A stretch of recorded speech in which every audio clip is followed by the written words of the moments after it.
சர்ச்சைகள் இருந்தாலும் மோதல்கள் இருந்தாலும் கொண்டாட்டங்களும் இருக்கத்தான் செய்கின்றன.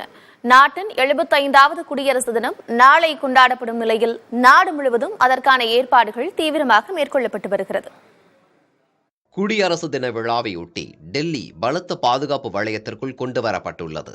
14 கட்டங்களாக பகுதிகள் வகுக்கப்பட்டு சுமார் 14,000 பேர் பாதுகாப்பு பணியில் ஈடுபடுத்தப்பட்டுள்ளனர்.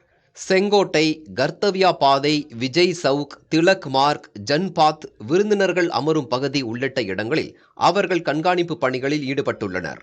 நகருக்குள் வரும் வாகனங்கள் அனைத்தும் பலத்த சோதனைக்கு பிறகே அனுமதிக்கப்படுகின்றன. குடியரசு தின விழாவையொட்டி டெல்லியில் பிப்ரவரி 15ஆம் தேதி வரை ட்ரோன்கள் பறக்க தடை விதிக்கப்பட்டதுடன் டெல்லி விமான நிலையத்தில் விமான போக்குவரத்திலும் மாற்றம் செய்யப்பட்டுள்ளன.